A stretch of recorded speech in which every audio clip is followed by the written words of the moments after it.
오늘 바로 전도서 2장의 말씀을 통해서 세속적인 삶의 결말과 공허함. 지난주에 서론이라면 이제 본론에 들어가서 말씀을 하는데 우리가 지난주에 이어서 두 번째 시간으로 이제 본론에 가서 실질적인 이런 부분들을 하나님께서 또 다루며 우리에게 말씀하십니다. 서론을 지난주에 했던 말씀을 간단하게 보고 본론에 가서 오늘 말씀을 전체를 세 개의 대지로 나눠서 함께 은혜를 나누기 원합니다. 성경의 시가서는 모두 6권이다 그랬습니다.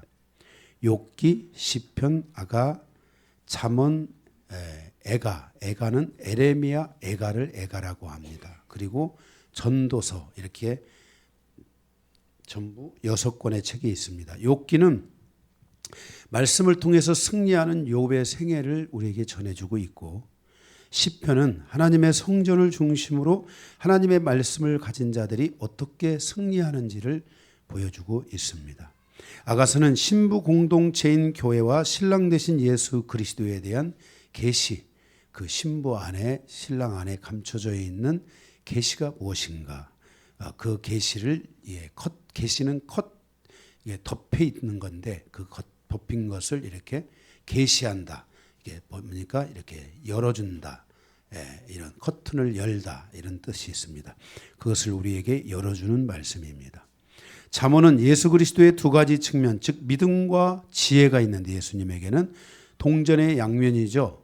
예수님에게는 한 부분은 믿음이 있고 한 부분은 지혜가 있는데, 그래서 예수님을 믿음의 주라고 말했고 예수님을 지혜자다 이렇게 말씀을 하고 있습니다. 그 중에서 예수 그리스도의 지혜 되심을 우리에게 전해주고 말씀해 주는 것이 잠언의 말씀입니다. 애가는 멸망을 앞둔 예루살렘을 바라보며 애통해하는 선지자의 마음을 전해주는 것이 애가입니다.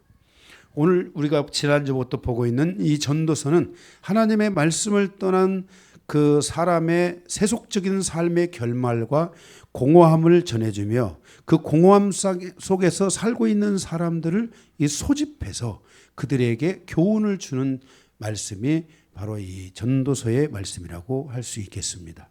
그래서 지난주의 말씀처럼 욥기와 전도서를 비교해 보면 유한한 인간인 욥기의 욥을 통해서 철저하게 진리를 붙잡고 승리하는 욥의 그 승리를 볼 수 있게 하였다면, 그에 반해 전도서는 욥이 잡았던 진리를 놔버린 겁니다.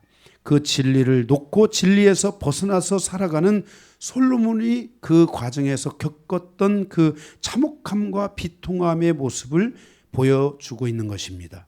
그 솔로몬의 그러한 그 영적으로 타락하고 세속적인 삶을 살아갔던 그의 삶을 돌이키면서 이제 우리들이 이 땅에 살아가는 사람들이 그렇게 영적으로 타락하고 세속적인 삶을 살아가는 성도들을 전도서를 통해서 소집하다, 모아가지고 그들에게 인간의 삶이라는 것이 정말 티끌만도 못함 그런 유한한 존재라는 것을 가르쳐주면서 짧은 그 인생을 살아가면서도 끊임없이 세상에 대한 욕망에 대하여 하염없이 약해질 수 있는 존재가 인간이라는 것을 깨닫고, 그런 인간의 그 허점과 연약함들을 이게 두드리고 이게 드러내면서 그들이 하나님께로 돌아와서 오직 하나님을 경외하고 경배하며 살아가는 그 인생의 여정이 돼야 된다는 것을, 다시 말해서 욥기와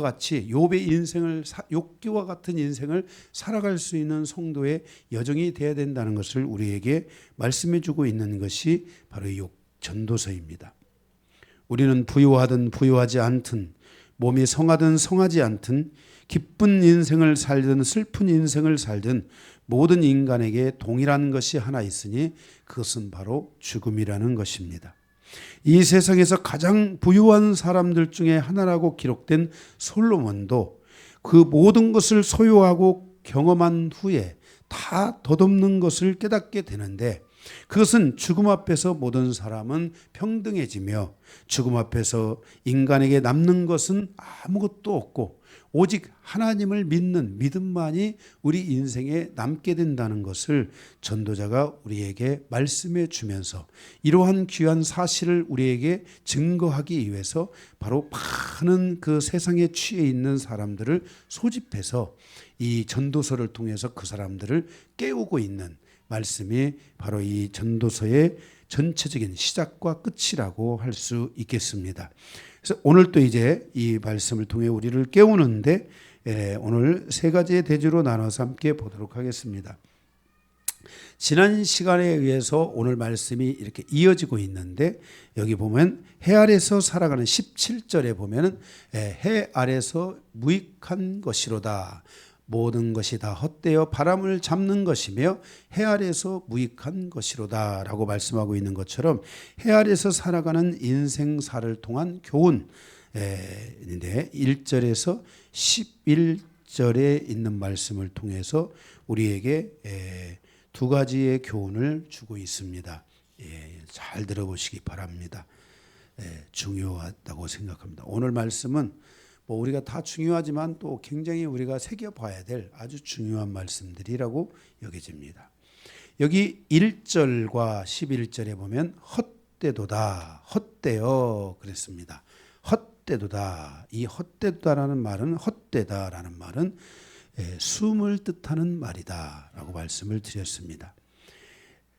만약에 이 바닥에다가 후 하고 바람을 불면 뭔가가 느낌이 있는 것 같은데 그 느낌이 이내 사라져버리고 마는 바로 그 헛됨, 이 짧음, 의미 없음을 가리키는 것이 숨이다라고 이렇게 이 헛되다라는 말입니다. 그러니까 무조건 이렇게 우리가 그냥 헛되다 이런 개념으로 이것을 해석하는 것보다는 원어적 개념에 있어서 이것은 바로 숨을 뜻한다.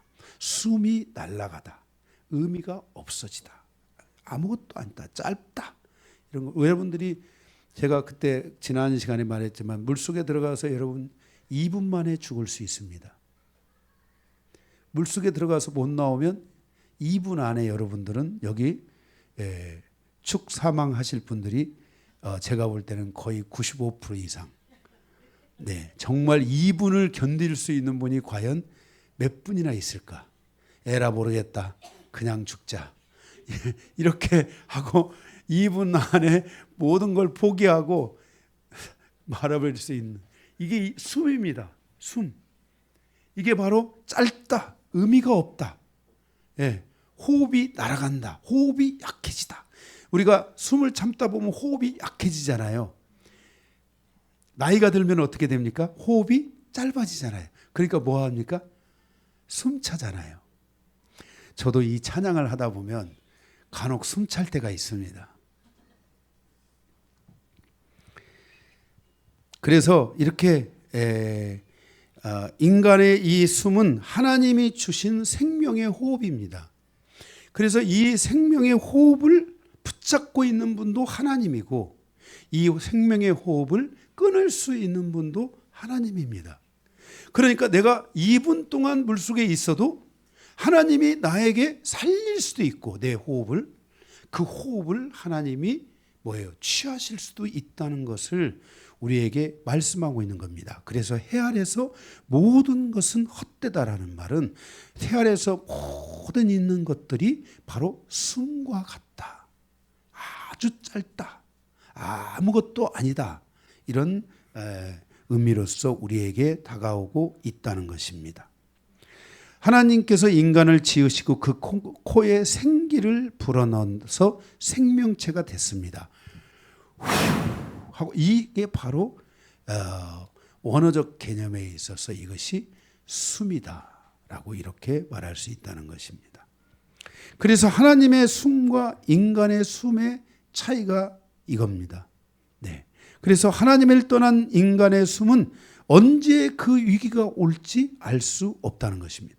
우리가 요한계시록에도 보면은 숨, 이 목숨의 생명의 위기 속에서도 살아남는 자가 있는가 하면 그 생명의 위기 속에서 그냥 죽어가는 자들이 있잖아요. 이런 것처럼 우리 인간의 모든 호흡과 생명, 그 숨 자체가 하나님께 있다는 것을 우리에게 말씀하고 있는 것입니다. 그래서 생명의 위기는 바로 인생 자체의 위기인데, 그래서 하나님을 떠난 인생이 헛되다는 것을 전도자가 말하고 있는 것입니다. 하나님 안에 있을 때 그 숨을 유지할 수도 있고, 하나님 안에 있을 때 그 생명을 유지할 수도 있다는 것입니다. 네. 오늘 김용산 집사님이 갑자기 전화가 와가지고, 갑자기 왜 전화가 왔을까? 오늘 아프시다고 말하려고 그러나. 근데 그게 아니고, 오늘 모종문 권사님이 병원에 갔는데 좀 아픈 것이 있어서 그동안 기도 부탁을 했었는데 괜찮다고 1년 후에 보자고. 그래서 이게 사람의 삶이 그래요. 전에는 1년이 아무것도 아닌 줄 알았는데 3개월에 한 번씩 보자고 하다가 1년 후에 한 번 보자니까 기분이 확 좋아지는 거예요. 그렇잖아요. 여러분들 병원에서 1년 후에 보자는 말 없잖아요. 얼마나 감사합니까? 이게 정말 이게 사람이 이렇게 이 생명이라는 거, 호흡이라는 게 이렇게 굉장히 중요하다는 것을 말하고 있는 것입니다. 인간은 숨이라는 이 치명적인 약점을 가지고 있습니다. 인간이 모든 것을 할 수 있고 모든 것을 만들 수 있는 굉장한 능력이 있지만 인간의 가장 결정적인 약점은 숨. 2분 안에 2분을 못 견디는 이 숨을 인간이 가지고 있다는 것입니다.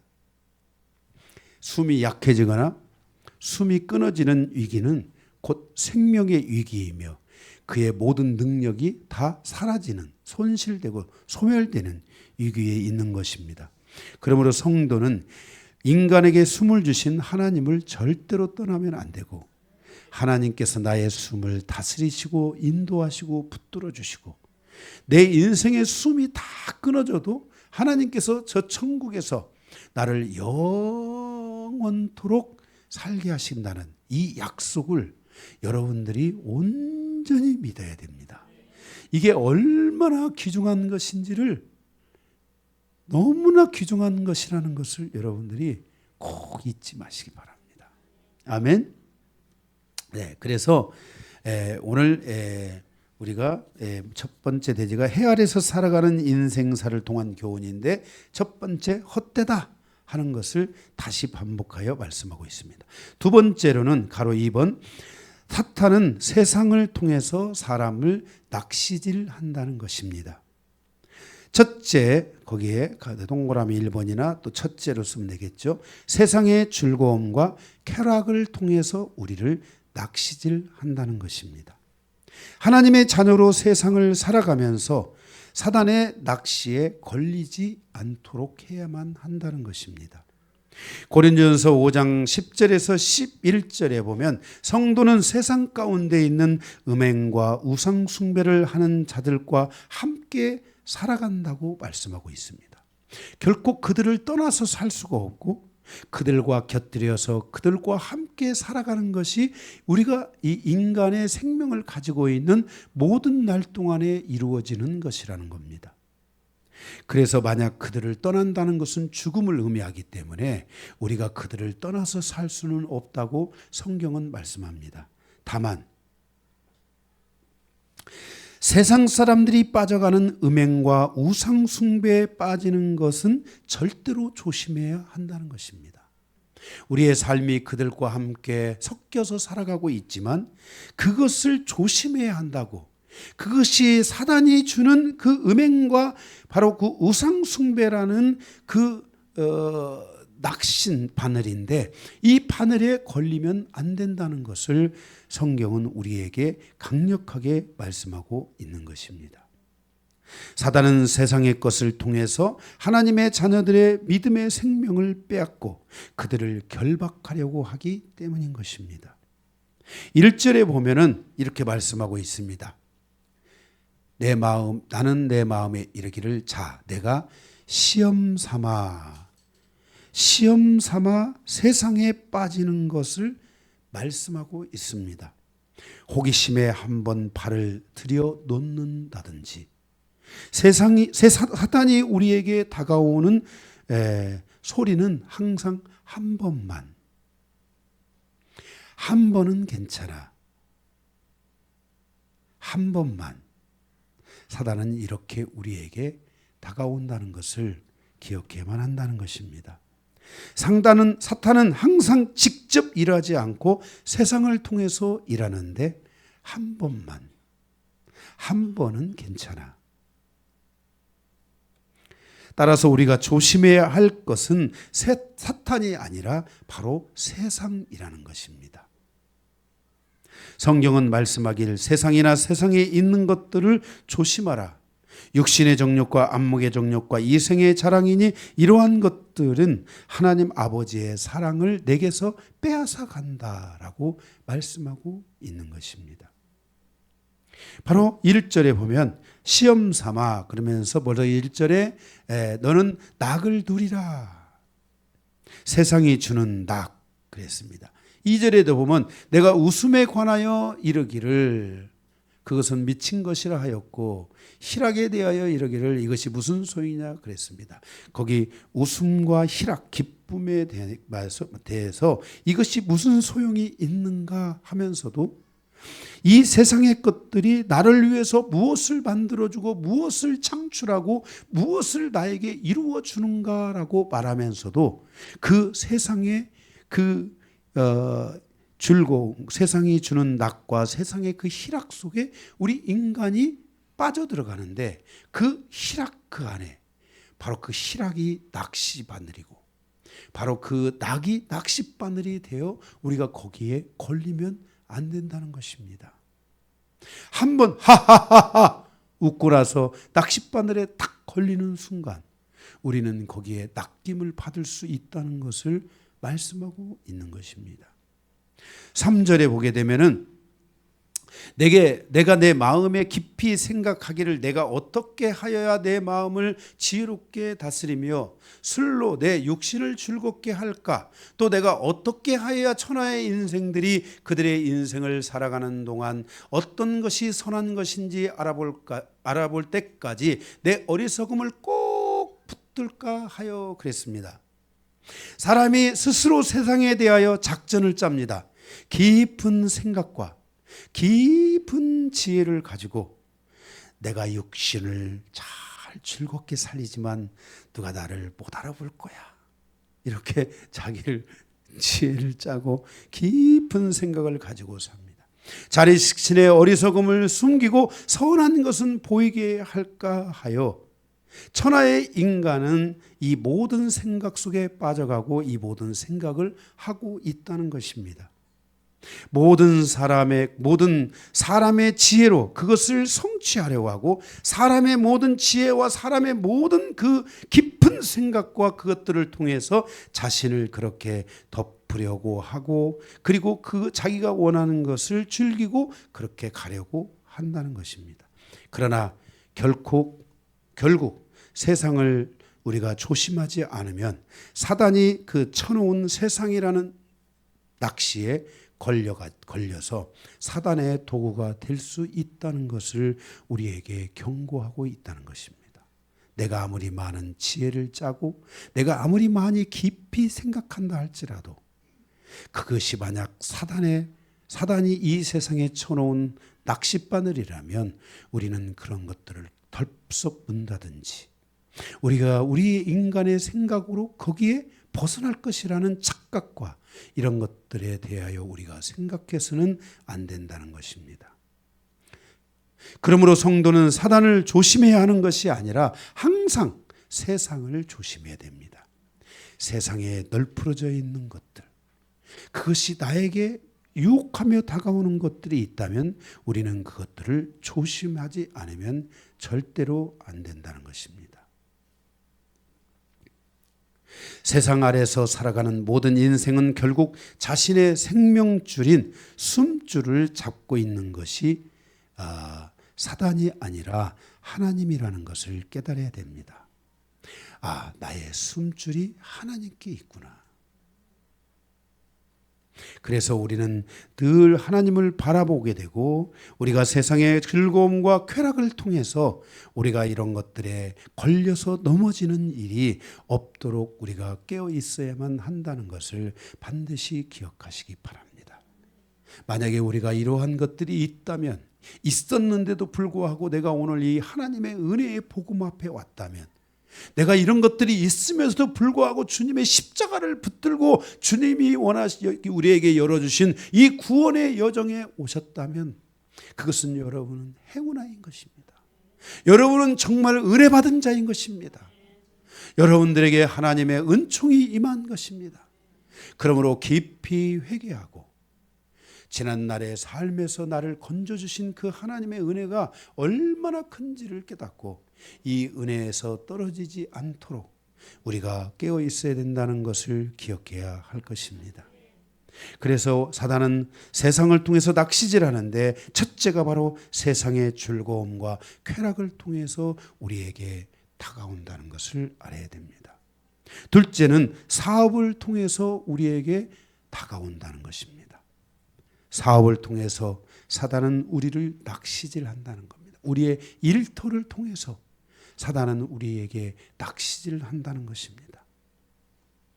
하나님을 두려워하는 마음을 가진 사람은 세상을 두려워하는 마음을 가지게 되어 있습니다.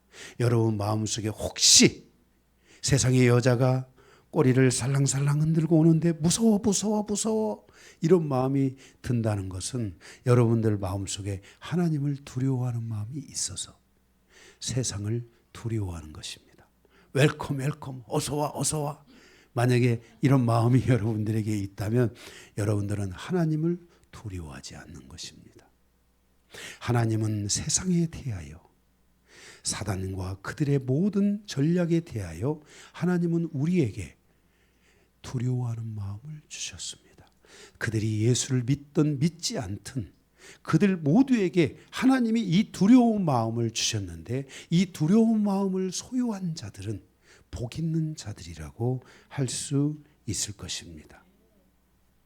우리 영광교회에 세상을 두려워하는 성도가 한 분 계십니다.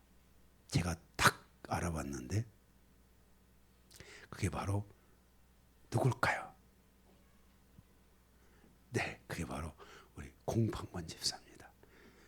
공판권 집사는 세상을 이게 두려워할 줄 아는 사람이 있어요. 그래서 제가 세상으로 가라. 그래도 그는 세상을 두려워해요.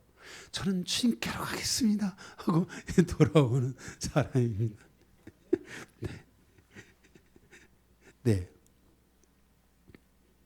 그래서 세상에 쉽게 넘어지지 않는 성품을 가지고 있습니다.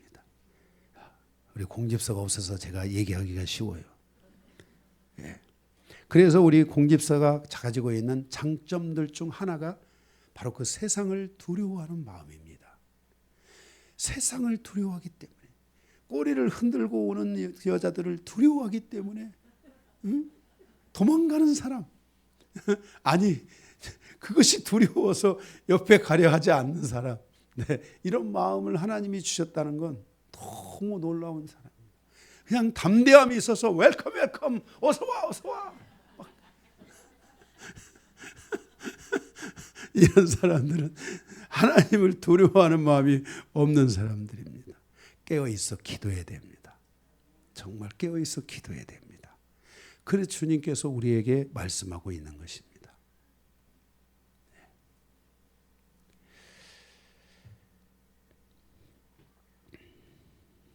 4절에 보면 사업이 점점 커지다 보면 세상에 속한 것들이 점점 더 증가하기 시작합니다. 4절에. 예. 나의 사업을 크게 하였노라. 내가 나를 위하여 집들을 짓고 포도원을 일구며. 예. 그래서 사업이 점점 커지며 세상에 속한 것들이 증가하고 집이 증가하고 5절에 보니까 땅이 증가합니다. 여러 동산과 과원을 만들고 그 가운데 각종 나무를 심었으며 땅이 증가합니다. 6절에 보니까 6절에 보니까 뭐냐면 나를 위하여 수목을 기르는 살림에 물을 주기 위하여 못들을 팠으며 다차 그 모든 환경을 다스리는 사람들이 증가하게 되고 7절에 보면 남녀노비들을 사기도 하였고 나를 위하여 쭉 얘기 읽어보면 자기가 다스릴 수 있는 사람과 재물들이 점점 많아지게 증가하게 되고 8절에 은과 금이 증가하게 되고 8절에 왕들이 소유한 보배가 쭉 나오는데 정치적인 세력들이 증가하게 되고 9절에 내가 이같이 창성하여 나보다 먼저 예루살렘에 있던 모든 자들보다 더 창성하여 내 지혜도 내게 여전하도다. 유의를 즐기는 여자들이 더 증가하게 되고 9절에 계속해서 자기의 지혜가 넘친다고 생각합니다. 나는 나의 지혜가 넘쳐. 나는 내 지혜가 너무 좋아서 내가 이렇게 사업도 잘하고 내가 모든 것들이 이렇게 잘하고 내 밑에서 먹고 살고 누리는 사람이 얼마나 많은데 하면서 자기의 그 지혜가 넘친다고 생각합니다. 10절에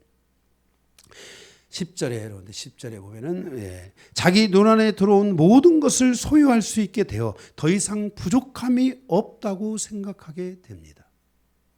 11절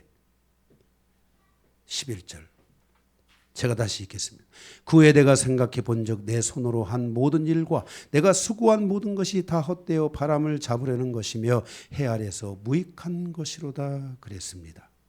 그러나 이렇게 모든 것이 자기의 기업에 자기의 삶의 번성을 통해서 많은 것들이 많아지고 많은 것들이 풍성하고 많은 것들을 누리고 많은 것들을 자기가 거둘 수 있다 할지라도 그러나 그가 소유한 그 모든 것들은 결국 자기 자신의 숨을 약하게 하고 호흡을 약하게 만들고 위험하는 것들로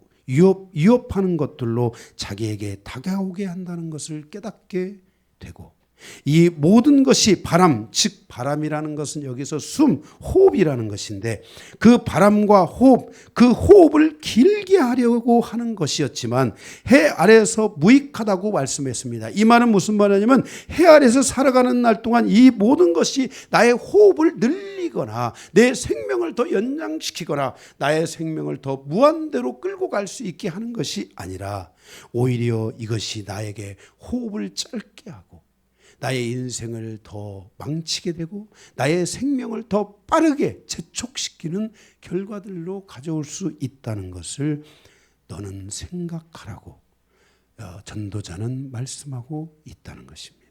그러니까 우리가 우리의 일터, 우리의 사업장이 하나님 앞에서 축복을 받는 것도 중요하겠지만 여러분들 마음속에 하나님, 그것 때문에 하나님을 잃어버리고 그것 때문에 하나님을 놓고 그것 때문에 여러분들의 삶이 그 세상이 그것들을 누리고 그것들을 향하여 가는 삶의 여정으로 여러분들의 삶이 돌이키게 된다면 그것이 여러분들에게 마이너스로 다가오게 되고 그 결과 여러분들이 하나님을 놓치고 하나님이 없게 된 인생을 살아가게 된다면 그것은 여러분들의 삶의 호흡을, 생명을 재촉하는 것이고 여러분의 삶의 호흡이 다 끝나는 그날 그것이 얼마나 무의미하고 아무것도 아니라는 것을 여러분이 깨달을 수 있게 된다는 것입니다. 11절 그 후에 그랬습니다. 그 후에 이 모든 것들을 다 돌이킨 후에 다시 자신을 돌아볼 수 있는 기회가 찾아왔을 때 그 모든 것이 늦어질 수 있다는 것을 말씀하고 있는 것입니다. 그러므로 자기에게 주어진 인생사에 대해서 성공적인 삶을 살고자 하는 사람들은 세상을 잡는 것이 아니라 하나님을 잡는 자가 되어야 된다고 말씀하고 있습니다. 그래야 그 후에 자기가 잡은 그것이 헛되지 아니하고 자신의 삶의 유익으로 열매로 상급으로 다가올 수 있다는 것을 성경은 우리에게 말씀하고 있습니다. 사단은 세상을 통해서 하나님을 믿는 우리들을 낚시질하려고 우리에게 다가옵니다. 우리는 세상을 조심해야 되고 우리의 일터와 우리의 사업이 잘 되기 이전에 먼저 나의 믿음을 견고하게 갖고 그 지하가 튼튼한 지하를 가진 사람들이 그 가진 건물이 높은 빌딩을 쌓을 수 있는 것처럼 여러분들의 삶의 내면의 믿음에 대한 것들을 돌아보고 점검하여 그 위에 튼튼한 건물을 세울 수 있는 그런 영적인 이 여정들을 여러분들이 기도하고 그렇게 갈 수 있는 인생이 돼야 되는데, 그 기초가 무엇보다도 바로 하나님이어야 된다는 것을, 하나님의 질서 아래에 있어야 된다는 것을 성경은 우리에게 말씀하여 주고 있습니다. 두 번째, 하나님을 떠나서 사람의 지혜를 가졌다 하는 자나, 하나님을 떠나서 사람의 지혜를 가졌다 하는 자나, 우매하다고 생각하는 모든 사람은 결국 대동소이하다라고 말씀하고 있습니다. 12절에서 17절입니다. 하나님을 떠나는 지혜를, 하나님을 떠나는 것은 지혜를 잃는 것입니다. 하나님을 떠나는 사람은 우매한 사람입니다. 하나님을 떠나서 자신이 모든 것을 잘할 수 있다고 착각을 하면서 살아가는 것은 결국 그가 얼마나 어리석고 우매한 사람인지를 우리에게 보여주고 있는 것입니다. 사람은 항상 착각합니다. 나는 이제 이 경험과 이 지혜를 바탕으로 잘할 수 있어. 나는 저 우매한 사람처럼 살지 않을 거야 라고 이렇게 생각합니다. 그러나 하나님을 떠난 것 자체가 그가 갖고 있는 그 모든 지혜와 그 가장 어리석다고 생각하는 그 우매함이 결국 하나의 종결 지점에서 만나게 되는 것이, 그렇게 만나게 되는 것이 인생사의 여정이라는 것을 성경은 오늘 전도서는 말씀하고 있습니다. 12절에 보면은 거기 왕 뒤에 오는 자 그랬습니다. 12절에 내가 돌이켜 지혜와 망령됨과 어리석음을 보았나니 왕 뒤에 오는 자는 무슨 일을 행할까? 이미 행한 지 오래전의 일일 뿐이로라 그랬습니다. 거기 왕 뒤에 오는 자가 있습니다. 왕 뒤에 오는 자. 이 왕 뒤에 오는 자는 세상의 권력과 그런 권세를 따라가는 자들을 말하고 있습니다.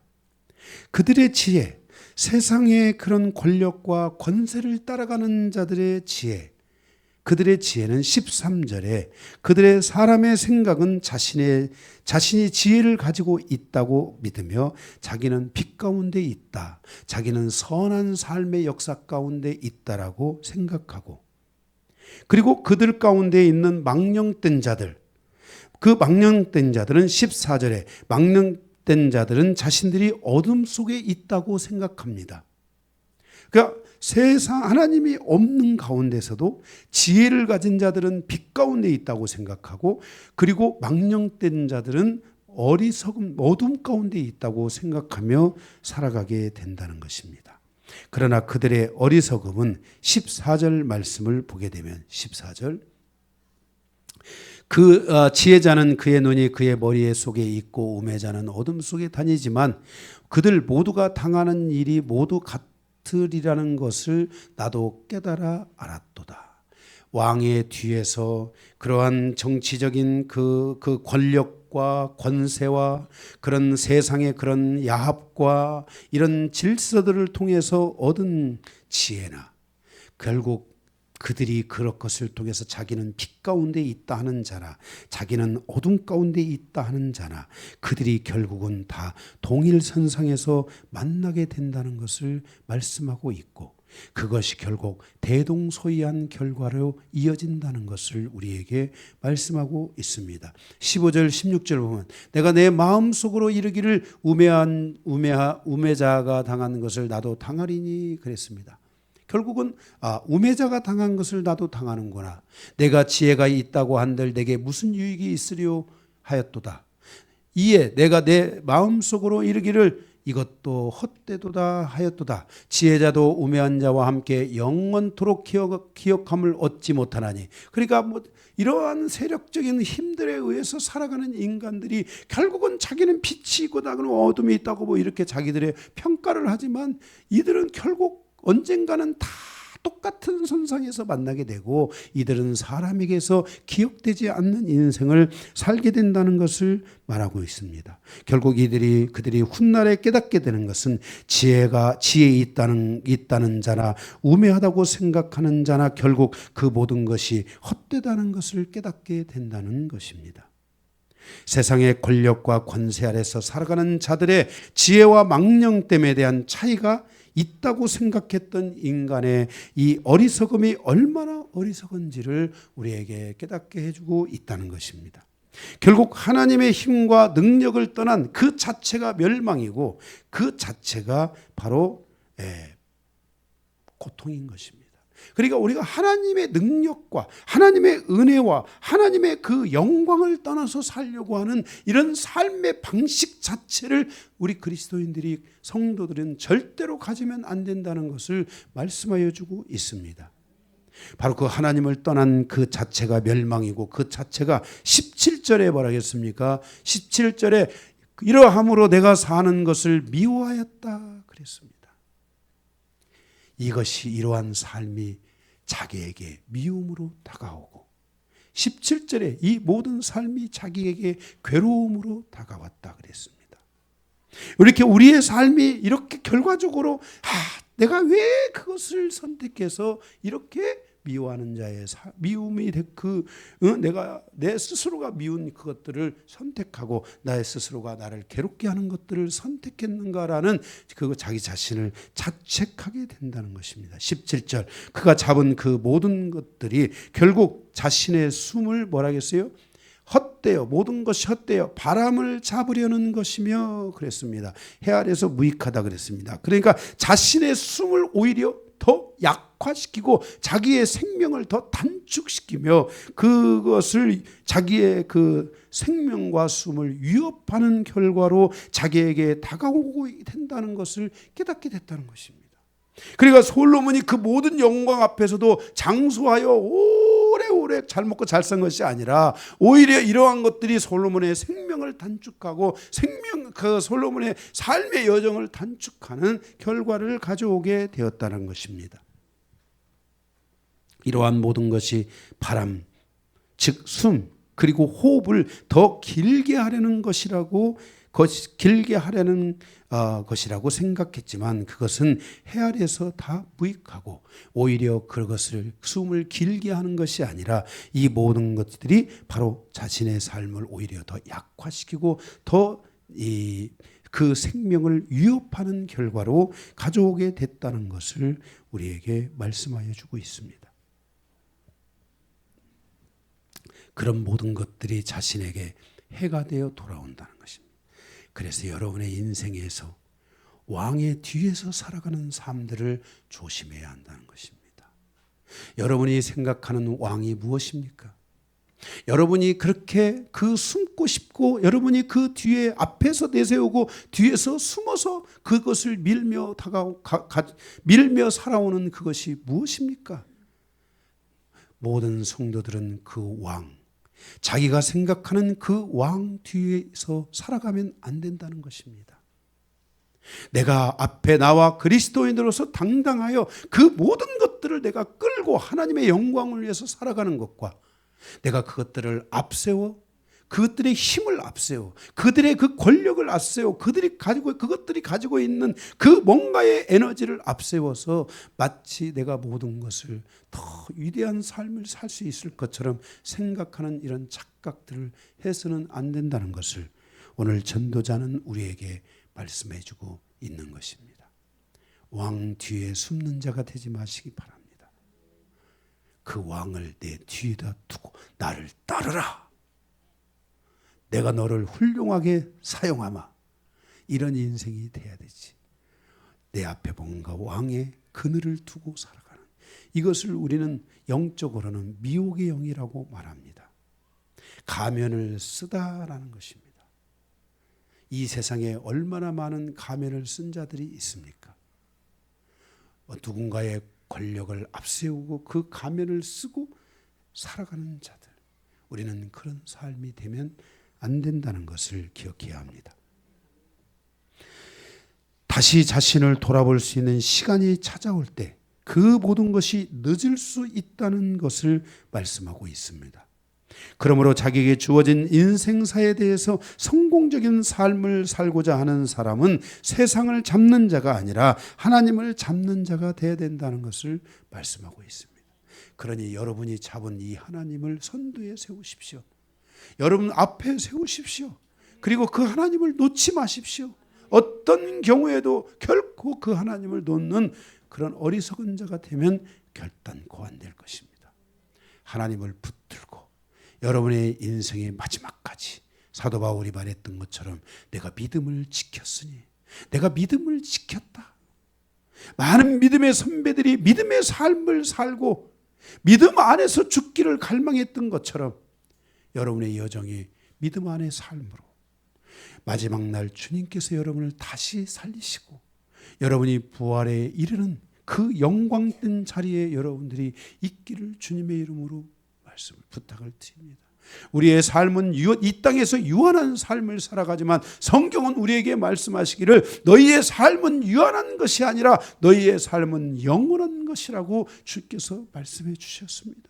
우리가 이 말씀을 믿는 자들은 복이 있을 것이고 이 말씀을 가볍게 여기는 자들은 이 땅에서 마치 영혼을 팔아먹는 이런 어리석은 자의 삶을 살 수 있다는 것을 기억하고 이 땅에 주어진 잠깐 왔다 가는 그 시간을 통해 여러분의 영혼을 그 짧은 시간으로 팔아먹는 어리석은 자가 되면 결코 안 될 것입니다. 여러분은 영원한 존재입니다. 여러분은 영원한 자라고 주님이 말씀하셨습니다. 여러분은 오늘 이곳에 있지 않습니까? 10년을 있고 20년을 있고 평생을 있고 태어나면서부터 죽을 때까지 여러분은 하나님 안에 이곳에 있지 않습니까? 왜 있습니까? 그것은 여러분이 부활할 것을 믿기 때문입니다. 여러분이 하나님을 믿기 때문에 그렇습니다. 하나님의 약속을 믿기 때문에 그렇습니다. 그 약속이 여러분의 생명 안에서 새싹이 되어 여러분 안에 돋아나고 있기 때문에 그렇습니다. 내가 떠나고 싶어도 떠날 수 없는 것은 주님의 그 약속이 나를 견고하게 붙들고 있기 때문인 것입니다. 그러므로 여러분들이 이 세상에 그 무엇인가를 왕으로 세워서 살아가는 어리석은 자가 아니라 하나님을 붙들고 가는 그런 진정한 승리하는 자의 여정이 되시기를 바랍니다. 마지막 세 번째, 하나님이 없는 인간사의 모든 수고는 열매를 거둘 수 없다는 것을 말씀하고 있습니다. 18절에서 26절입니다. 제가 너무 빨리 갑니까? 아니에요? 네, 자, 빨리 갑시다. 아니, 제가 시간을 보니까 이렇게 빨리 왔나? 네. 자, 마지막 세 번째. 하나님이 없는 인간사의 모든 수고는 열매를 거둘 수 없다. 우리 인간이 살아가면서 인간은 태어나면서부터 죽을 때까지 항상 무엇에 염두하냐면 열매를 염두에 둡니다. 열매가 있기를 원합니다. 항상 인간은 이 열매를 추구하고 또한 여러분들은 이 열매를 향해서 갈 줄 아는 그리스도인들이 되어야 됩니다. 여러분의 삶에 크고 작은 계속된 열매를 꿈꾸고 이게 비전입니다. 하나님은 실질적인 하나님이십니다. 성경은 그랬잖아요. 하나님 미래 이 땅에 떨어져 죽으면 뭘 하겠습니까? 많은 열매를 맺고, 그죠? 예. 응? 하나가 떨어졌는데 거기에서 30배, 60배, 100배를 결실하고 내가 너에게 누르고 흔들고 꽉꽉 눌러서 후이되어 넘치게 주시리라. 내가 너의 그 열매를 위해서 비도 내려주고 이른 비와 늦은 비를 내려 너를 축복하리라. 하나님의 축복에 대한 메시지는 너무너무나 많습니다. 내가 너희에게 이렇게 열매를 주는 것은 내가 너희를 행복하게 하기 위함이며 내가 너희의 여정이 영원히 행복한 삶을 살기 위해서 내가 이 열매를 너희에게 주고자 하노라 그랬습니다.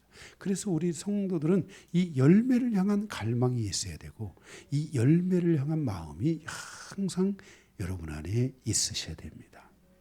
저는 제 열매가 저는 참 목사가 되는 게 제 첫 번째 가는 열매잖아요. 그런데 그래도 주변에 있는 분들이 정말 우리 강 목사는 참 목자다, 참 목사 같다, 이런 말들을 주변에서 많이 하고, 그 무엇보다도 우리 아내가 저를 향해서 당신은 참 목자의 길을 가는 것 같다, 이렇게 하고 아마 생각하지 않겠어요?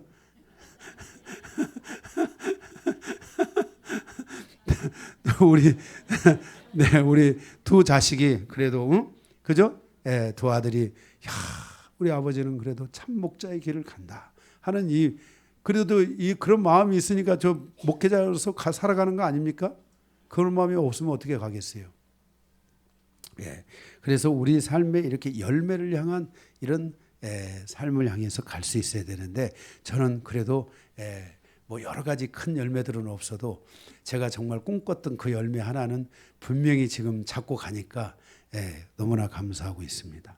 자, 이렇게 열매를 우리가 주님 안에 있기 때문에 열매를 거두는 거예요. 그런데 주님 밖에서 하는 수고에는 열매가 없다고 말씀하고 있어요.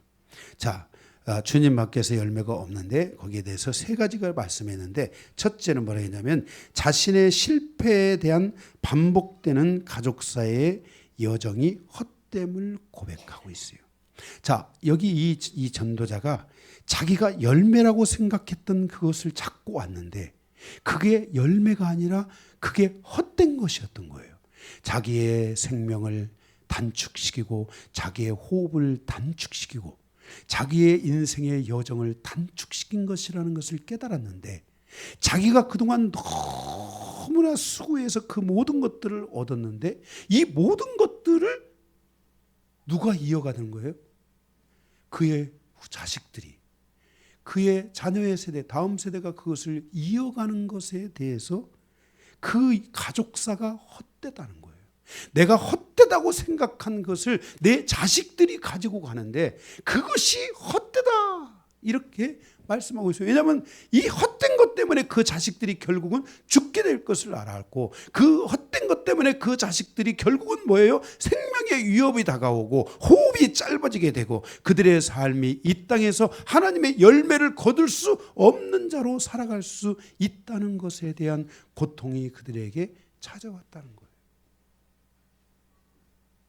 18절에 내가 해 아래에서 내가 한 모든 수고를 미워하였노니 이는 내 뒤를 이을 이에게 남겨주게 됨이라. 자기가 미워하는 그것을 자식에게 그것을 남겨주는데, 내가 이것 때문에 내 인생이 망했는데 결국 이것 때문에 내 자식도 망할 거라는 것을 본 거예요.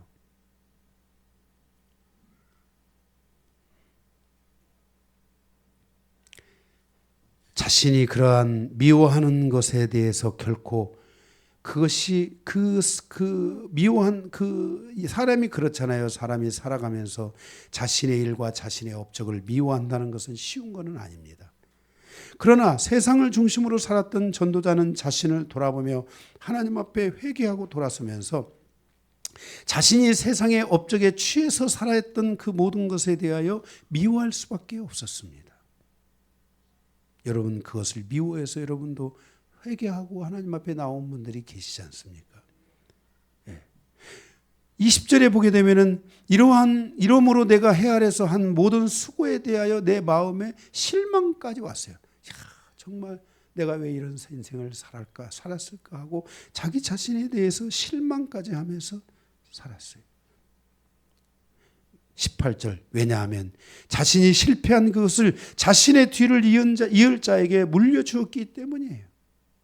그냥 버려버렸어야 되는데 그것을 물려주었기 때문에 그 악이, 그것이 자기에게 뭐가 돼서 돌아왔어요? 19절, 그 사람이 지혜자일지 우매자일지야 누가 알랴마는 내가 해 아래에서 내 지혜를 다하여 수고한 모든 것을 그가 다 관리할 것이니 그랬어요. 그가 모든 것을 다 결국은 관리하게 되고 그 자신의 뒤를 이어 그 기업을 이어 가게 되는데 그것을 다 관리하게 될 것인데 그것이 다 결국은 뭐예요? 하나님이 없는 무슨 길로 가는 거예요? 실패자의 길로 가게 하는 것이었다는 거예요. 결국 그 실제로 이 전도자의 이 후에는 그의 후계자가 결국은 하나님이 없는 악한 길로 가잖아요. 성도는 후계자에게 재산을 넘겨주는 것이 아니라 하나님에 대한 믿음을 넘겨주는 자가 되어야 됩니다. 기차도 마찬가지입니다. 손님을 타는 객차가 기관차를 앞끌고 갈 수 없는 것처럼 기관차가 있고 객실을 끌고 가는 삶이 정상인 것처럼 우리의 삶은 하나님이 있는 정상적인 삶으로 가는 여정이 반드시 이루어져야만 한다는 것입니다. 세상을 앞세우고 그 무엇인가 다른 물질을 앞세우고 다른 무엇인가를 앞세워서 가는 그 인생이 얼마나 위험한 인생인지를 우리에게 말씀하여 주고 있는 것입니다.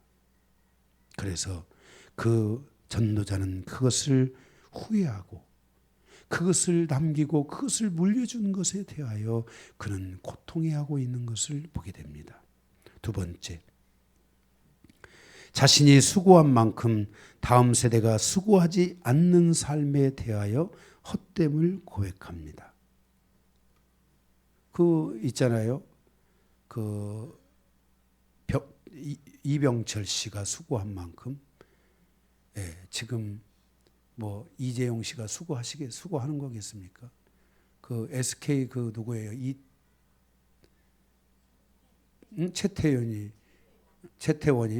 채태원이는 깡패가 돼가지고 아이고 조심해야 되는데 이런 칠준 알지?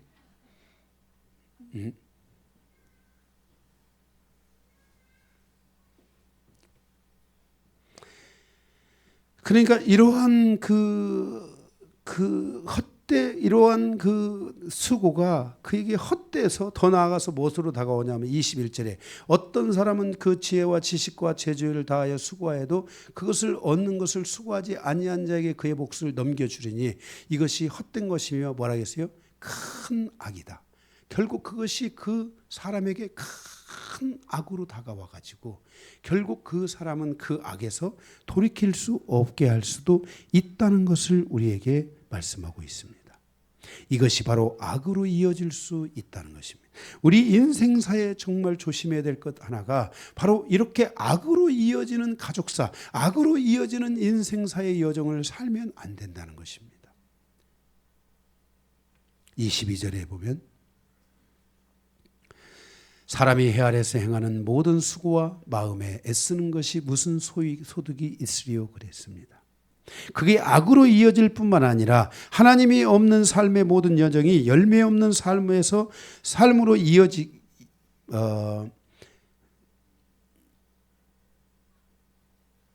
열매 없는 삶으로 이어지기 때문에 열매 없는 삶을 위해서 애쓰는 것이 무슨 소득이 있냐. 열매로 이어지지 않는 그 모든 소득, 열매로 이어지지 않는 그 모든 것이 무슨 유익이 있느냐라고 말씀하고 있습니다. 23절에 보면 일평생에 근심하며 수고하는 것이 슬픔뿐이라 그의 마음이 밤에도 쉬지 못하나니 이것도 헛되도다 그랬습니다. 결국 그것 때문에 근심하고 수고하는 여정이 슬픔뿐이다라는 것입니다. 이러한 삶은 밤에도 쉬지 못하고 고생하다가 마지막 삶을 마치게 된다는 것입니다. 그래서 이 모든 것도 자신의 숨을 약하게 하는 것이다. 자신의 생명을 위협하는 것이다 라고 말씀하고 있는 것입니다. 마지막 세 번째, 사람이 먹고 마시며 수고하는 것보다 그 마음을 더 기쁘게 하는 것이 없다. 그래서 여기 지금 전도자가 말하기를 먹는 게 남는 것이다.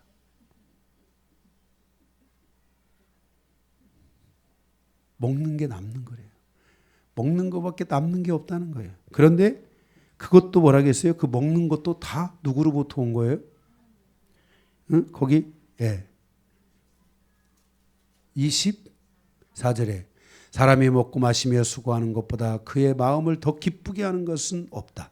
내가 이것도 본즉 하나님의 손에서 나오는 것이로다. 먹고 마시는 모든 것이 다 누구에게서 오는 거예요? 하나님 손에서 온다는 거예요. 자연의 세계, 바다의 세계, 우리가 살아가는 인류가 살아가는 모든 여러분이 바나나를 만드는 그걸 어떻게 할 수 있습니까? 지가 알아서 생기는 거지. 그렇잖아요. 나무가 자기가 심어놓으면 자기가 알아서 자연의 공기 맞고 뭔가 갖고 햇볕을 받고 자라서 생기는 것이지, 자기가 뭘 거기다가 거름이나 주는 거, 똥바가지나 갖다 주는 거 말고는 뭐 할 게 뭐가 있어요, 그게. 안 그래요? 진짜 이게 이 열매들이 잘 맺으려면요, 이 고랑을 파고 거기다 똥바가지를 갖다 부어줘야 돼요. 그래서 그들이 열매가 견고하게 떨어지지 않고 잘 맺는 거예요. 맞죠? 네, 맞다고 그러잖아요. 저희 옛날에 제가 시골에 있을 때 교회가 그 밭 중심에 있었어요. 그러니까 이 농부들이 그냥 뭐 돼지똥이고 사람똥이고 뭐 똥이라는 똥은 갖다가 밭에다 다 꾸려놓으면요, 우리가 이 하택이요, 그 똥 냄새 속에 사는 거예요. 그 시즌이 돌아오면 우리는 아주 그냥 미치는 거예요, 그냥. 그것도 모르고 그냥 아주 온갖 것은 다 갖다가 사방으로 그냥 맹둘러 가지고 다 갖다가 그냥 뿌려놓고 가요. 그래도 그게 정말 한 달 정도 가서 다행이지.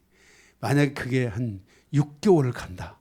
그럼 아마 우리 옷에 다 냄새가 뱄을 거예요. 예? 그 시즌이 되면은 정말 똥이 있는 곳에 파리가 온다고요.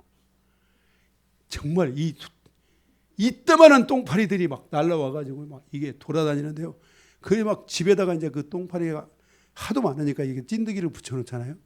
그러면 거기에 막 1000마리씩 막 탁탁탁탁탁탁 붙어가지고 막 걸어놓은 곳마다 막 탁탁탁탁 붙어가지고 막 아주 그 찐득이를 갖다가 수도 없이 갖다 붙여놔야 돼요. 아무리 더워도 문 열어놓으면 안 돼요.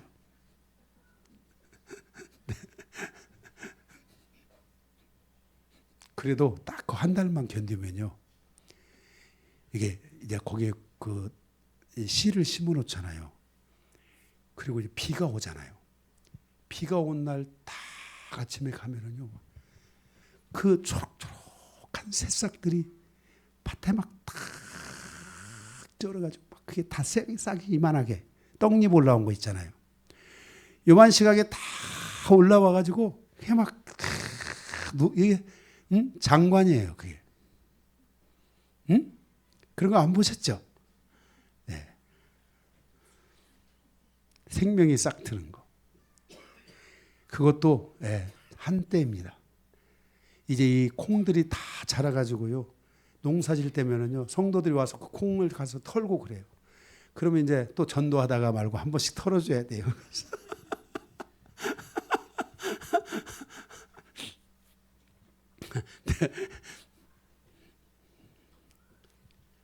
어쨌든 그래도 그렇게 이제 잘 섬기면 또 성도들이 잘 먹여줘요. 그러니까 뭐 먹는 재미야, 먹는 재미. 정말 여기 그랬잖아요. 여기 먹고 마시는 것이 우리에게 가장 큰 기쁨인데, 먹는 게 남는 거라는 거야. 그 말 있잖아요. 먹는 게 남는 거다. 오늘 또 밖에서 잘 드시더라고. 그래서 제가 오면서 그랬어요. 성경에 보니까 먹는 게 남는 거랍니다. 잘 드세요. 근데 그것도 다 누가 준 거예요? 결국 하나님이 주신 것이고, 하나님이 바로 그 축복의 원천이라는 것을 말씀하고 있어요. 그러니까 뭐예요? 하나님을 떠나면 안 된다는 거예요. 26절에 하나님은 그가 기뻐하시는 자에게 지혜와 지식과 희락을 주시고 그랬어요. 여러분 보세요. 우리가 열매를 맺기 위해서는 뭐가 필요할까요? 지혜와 지식이 있어야 돼요. 그러한 지혜와 지식과 함께 열매가 맺으면 뭐가 오죠? 예? 기쁨, 희락이 오는 거예요. 그래서 제가 아까 그랬잖아요. 똥 시즌만 지나면 싹들이 다 이렇게 올라오는 즐거움이 있어요. 내 거는 아니더라도.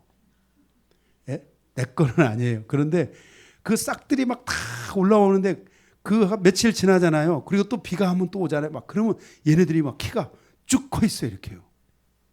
응? 네. 그게 너무 신비하고 신비롭고. 예. 그래서 이렇게 비 오는 날은요, 가서 이렇게 탁 하고서 그 다음날 아침에 딱 가서 그걸 이렇게 탁 쳐다보면요, 그게 탁 그냥 줄 맞춰가지고 쫙 대가 올라와 있어요. 이쁘고 멋있어요. 네. 이 모든 것이 하나님께로부터 온다는 것을 깨달아야 된다는 거예요. 그래서 하나님은 그가 기뻐하시는 자에게 이 열매를 거둘 수 있는 조건을 주신다는 거예요. 지혜도 주시고 지식도 주시고 그리고 기쁨도 주신다고 하나님이 말씀하셨어요. 약속하셨어요. 오늘 여러분들의 삶에 하나님이 기뻐하시는 자가 되어 여러분의 모든 인생의 여정에 하나님의 지혜가 있고 하나님의 지식이 있고 하나님의 기쁨이 있는 이 약속을 여러분들이 취하시기를 바랍니다. 말씀을 마치겠습니다.